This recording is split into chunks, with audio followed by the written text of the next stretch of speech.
Hello friends, എല്ലാവർക്കും സുഖാണോ? എന്തൊക്കെയുണ്ട് വിശേഷം? ഒന്നിനും തിരക്ക് കൂട്ടരുത്. സമയമാവുമ്പോൾ അത് സംഭവിക്കും. ശ്രീബുദ്ധന്റെ കോട്ടാണ്. നമുക്കിപ്പോ എന്തെങ്കിലും കാര്യങ്ങൾ ചെയ്യാൻ ആഗ്രഹമോ ഇഷ്ടമോ ഒക്കെ ഉണ്ടെങ്കിൽ നമ്മൾ എന്ത് ചെയ്യുക? നമ്മൾ അതിനുവേണ്ടി പരിശ്രമിച്ചുകൊണ്ടേയിരിക്കുക. അല്ലാതെ നമ്മൾ അതിനു വേണ്ടിയിട്ട് തിരക്ക് കൂട്ടിയിട്ട് കാര്യമുണ്ടോ? ഇല്ല. പരിശ്രമിച്ചാൽ അത് സമയമാവുമ്പോഴത്തേന് നടന്നിരിക്കും. അപ്പൊ നമുക്ക് അധികം വൈകിപ്പിക്കാതെ നമ്മുടെ വീഡിയോയിലേക്ക് കടക്കാം. ഇന്നപ്പോ നമ്മൾ ഡിസ്കസ് ചെയ്യാൻ പോകുന്ന topic how to maintain a healthy relationship between husband and wife. അതായത് ഒരു ഭർത്താവും ഭാര്യയും തമ്മിൽ ജീവിക്കുമ്പോൾ ആ ഒരു റിലേഷൻഷിപ്പ് ഹെൽത്തി ആയിട്ടിരിക്കാൻ നമുക്ക് എന്തൊക്കെ കാര്യങ്ങൾ ചെയ്യാമെന്നാണ്. അതിനകത്ത് ആദ്യത്തെ പോയിന്റ് ആയിട്ട് എനിക്ക് പറയാനുള്ളത് അക്സെപ്റ്റൻസ്. അതായത് ഇപ്പൊ നമ്മൾ സ്നേഹിച്ച് കല്യാണം കഴിച്ചാലും അല്ലാതെ അറേഞ്ച് മാരേജ് ആയാലും നമുക്ക് രണ്ടുപേർക്കും സംസാരിക്കാനും അറിയാനും കുറെ അധികം സമയം കിട്ടാറുണ്ട് അല്ലേ? അപ്പൊ ഈ സമയത്ത് നമ്മളുടെ പാർട്ട്ണറെ നമ്മൾ പൂർണ്ണമായും മനസ്സിലാക്കാൻ ശ്രമിക്കുക. പൂർണ്ണമായിട്ടെന്ന് പറഞ്ഞാൽ 100% അവർ നമുക്ക് കാണിച്ചു തരില്ല, എങ്കിലും അവർക്കുള്ള കുറവുകളും കുറ്റങ്ങളും നമ്മൾ മനസ്സിലാക്കാൻ ശ്രമിക്കുക. എന്നിട്ട് നമ്മൾ കല്യാണം കഴിക്കാം എന്നൊരു ഡിസിഷനിൽ എത്തിക്കഴിഞ്ഞാൽ അവരുടെ കുറ്റങ്ങളെയും കുറവുകളെയും നമ്മൾ എന്ത് ചെയ്യുക? അക്സെപ്റ്റ് ചെയ്യാനായിട്ട് ഫസ്റ്റ് തന്നെ ശ്രമിക്കുക. അല്ലാതെ നമ്മൾ ഇന്ന കുറവുണ്ട് എന്ന് പറഞ്ഞിട്ട് അവരുമായി അതിന്റെ പേരിൽ കലഹത്തിനോ പ്രശ്നങ്ങൾക്കോ പോയാൽ നമ്മുടെ ലൈഫ് നന്നായിട്ട് മുമ്പോട്ട് പോവില്ല. ശാരീരികമായിട്ടോ അല്ലെങ്കിൽ സാമ്പത്തികമായിട്ടോ അല്ലെങ്കിൽ തൊഴിൽപരമായിട്ടോ എന്തെങ്കിലും കുറവുകളോ ബുദ്ധിമുട്ടുകളോ വന്നു ചേർന്നാൽ, തുടക്കത്തിൽ എല്ലാം ഉണ്ടായിരുന്നു, കുറച്ച് കഴിയുമ്പോൾ എന്തെങ്കിലും പ്രശ്നങ്ങൾ കാരണം കടബാധ്യത എന്തെങ്കിലും വന്നു. അപ്പൊ ഇതൊക്കെ എന്ത് ചെയ്യാം? നമ്മൾ അക്സെപ്റ്റ് ചെയ്യുക. എന്നിട്ട് ഇതിൽ നിന്ന് എങ്ങനെ ഓവർകം ചെയ്യാം എന്നുള്ളത് വേണം നമ്മൾ ചിന്തിക്കാനായിട്ട്. രണ്ടാമത്തത് റെസ്പെക്ട്. ഈ റെസ്പെക്ട് എന്ന് പറയുന്നത് ഒരാൾക്ക് മാത്രം കിട്ടേണ്ട ഒരു കാര്യമല്ല അല്ലെ? ഭാര്യ ഭർത്താവിനെയും റെസ്പെക്ട് ചെയ്യണം, ഭർത്താവ് ഭാര്യയും റെസ്പെക്ട് ചെയ്യണം. തമാശയൊക്കെ പറയാം, കളിക്കാം, ചിരിക്കാം, എല്ലാം ചെയ്യാം. പക്ഷേ അവർക്ക് നമ്മൾ കൊടുക്കേണ്ട ഒരു റെസ്പെക്ട്, അതിനൊരു ബൗണ്ടറി ഉണ്ട് അല്ലെ? അവര് പറയുന്ന കാര്യങ്ങളും നമ്മൾ കെയർഫുൾ ആയിട്ട് കേൾക്കുക, അതിനകത്ത് ആവശ്യമുള്ള കാര്യങ്ങൾ എടുക്കുക, ആവശ്യമില്ലാത്ത കാര്യങ്ങളാണെങ്കിൽ നമ്മൾ തള്ളിക്കളയുന്നതിനോടൊപ്പം വളരെ ജെന്റിലായിട്ട് ഇന്ന ഇന്ന കാര്യങ്ങളാണെങ്കിൽ കുറച്ചും കൂടി നന്നാവുമല്ലോ എന്ന രീതിയിൽ നമുക്ക് അവരോട് ഷെയർ ചെയ്യാം അല്ലെ?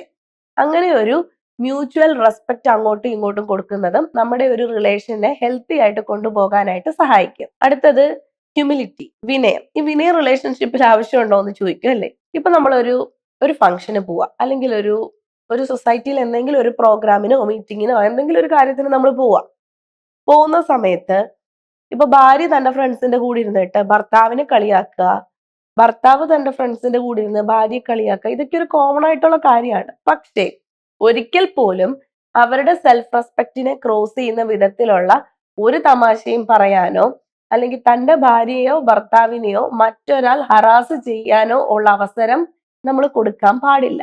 നമ്മളൊരു സൊസൈറ്റിയിൽ ഇരിക്കുമ്പോൾ അവരെ ഏറ്റവും കൂടുതൽ സപ്പോർട്ട് ചെയ്യുകയും ചേർത്ത് നിർത്തുകയും ചെയ്യേണ്ടത് നമ്മൾ പാർട്ട്ണർ എന്ന നിലയിൽ നമ്മുടെ റെസ്പോൺസിബിലിറ്റിയാണ്.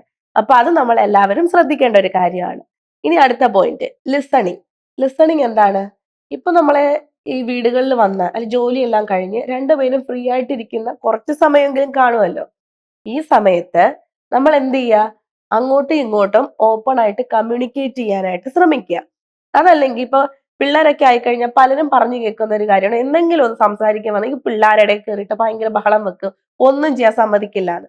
അപ്പൊ അങ്ങനെ കൊണ്ട് നിങ്ങൾക്ക് ഒരു കാര്യം ചെയ്യാൻ, പുറത്തൊക്കെ പോവാം, പിള്ളേർക്ക് കളിക്കാൻ പറ്റുന്ന ഏതെങ്കിലും ഒരു സ്ഥലം നോക്കുക, അവിടെ കൊണ്ട് അവരെ കളിക്കാൻ വിടുക. എന്നിട്ട് ഭാര്യയ്ക്കും ഭർത്താവിനും അതിന് ചുറ്റും എന്ത് ചെയ്യുക? നടക്കാം, അല്ലെങ്കിൽ അവിടെ എവിടെയെങ്കിലും കസേരയോ സ്റ്റൂളോ എന്തെങ്കിലും കിട്ടുവാണെങ്കിൽ, അല്ലെങ്കിൽ മണലിന്റെ പുറത്തോ അങ്ങനെ എങ്ങനെയും അവിടെ അങ്ങനെ ഇരിക്കാം.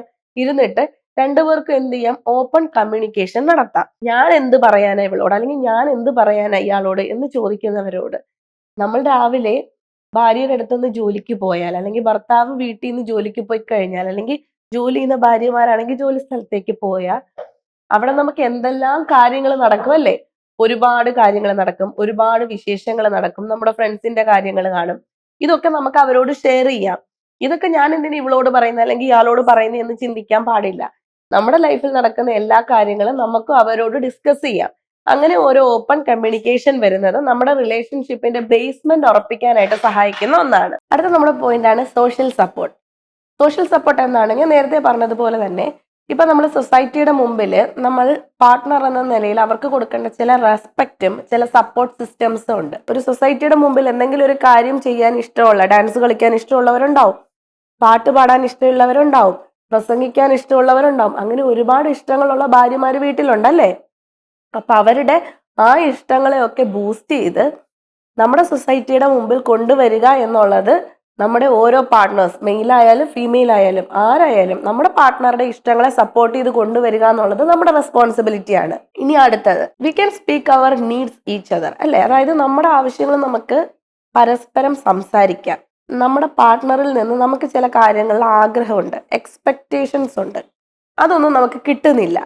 അങ്ങനെയുള്ളപ്പോൾ എന്ത് ചെയ്യും? നമ്മളത് അവരോട് പറഞ്ഞാൽ അത് ചെയ്തു തരാൻ തയ്യാറായിട്ടുള്ളവരായിരിക്കും 90% ആൾക്കാരും. ഇനി അടുത്തതായിട്ട് എനിക്ക് പറയാനുള്ളത് വളരെ ഇമ്പോർട്ടൻ്റ് ആയിട്ടുള്ള ഒരു കാര്യമാണ്, don't involve third person in your relationship.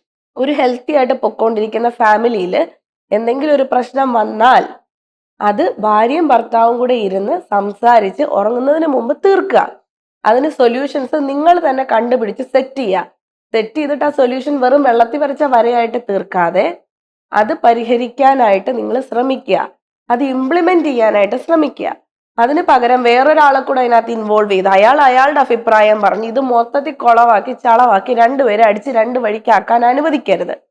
എന്നാൽ ടോക്സിക് റിലേഷൻഷിപ്സ് ഒക്കെ പറഞ്ഞ കേസിലാണെങ്കിൽ നമുക്ക് നമ്മുടെ കയ്യിൽ നിൽക്കുന്നില്ല, അല്ലെങ്കിൽ നമ്മുടെ മൈൻഡ് സെറ്റ് നമ്മുടെ കയ്യിലില്ല, നമുക്കൊരു എക്സ്ട്രാ ഹെൽപ്പ് വേണം എന്നുണ്ടെങ്കിൽ ആ സമയത്ത് നമുക്ക് അപ്രോപ്രിയേറ്റ് ആയിട്ടുള്ള ഒരാളെ ചൂസ് ചെയ്യാം. ആ ഒരാൾ ഒരിക്കലും ഈ സന്ദർഭം മുതലെടുക്കുന്ന ഒരാളാവരുത്. ആ ഒരാൾ നമ്മളുടെ രണ്ടുപേരുടെയും ലൈഫ് നല്ലതാകും എന്ന് ഉറപ്പുള്ള ഒരാളെ വേണം നമ്മൾ ചൂസ് ചെയ്യാൻ. ഇനി അങ്ങനെ ഒരാൾ നമ്മുടെ ലൈഫിലില്ല, നമ്മുടെ പ്രശ്നങ്ങൾ ഷെയർ ചെയ്യാൻ നമുക്കൊരു നല്ല ഫ്രണ്ട് ഇല്ല എന്നുണ്ടെങ്കിൽ നമുക്കൊരു ഒരു നല്ല സൈക്കോളജിസ്റ്റിനെ കണ്ട് അവരുടെ ഹെൽപ്പ് തേടാം. അവരോട് സംസാരിച്ച് നമുക്കുണ്ടാവുന്ന മെന്റൽ സ്ട്രെസ്സുകളോ റിലേഷൻഷിപ്സ് പ്രോബ്ലംസും ഒക്കെ പറഞ്ഞ് അവരുടെ സൊല്യൂഷൻസ് കേട്ട് നമ്മുടെ മൈൻഡിനെ നമുക്ക് തന്നെ ട്രീറ്റ് ചെയ്ത് ഹീൽ ചെയ്യാം. എന്നിട്ട് നമുക്ക് എന്ത് ചെയ്യാം? ഒരു ഹെൽത്തി റിലേഷൻഷിപ്സ് കൊണ്ടുപോകാം. അപ്പൊ ഈ പറഞ്ഞ പോയിന്റ്സ് ഒക്കെ എല്ലാവരും അവരവരുടെ ലൈഫിൽ ഇംപ്ലിമെന്റ് ചെയ്യാൻ ശ്രമിക്കുക. എല്ലാവരും ഹാപ്പി ആയിട്ടിരിക്കുക, ഹെൽത്തി ആയിട്ടിരിക്കുക. ഒരു ഹാപ്പി ഫാമിലി വിഷ് ചെയ്തുകൊണ്ട് ഇന്നത്തെ വീഡിയോ ഞാൻ ഇവിടെ അവസാനിപ്പിക്കുന്നു. ബൈ.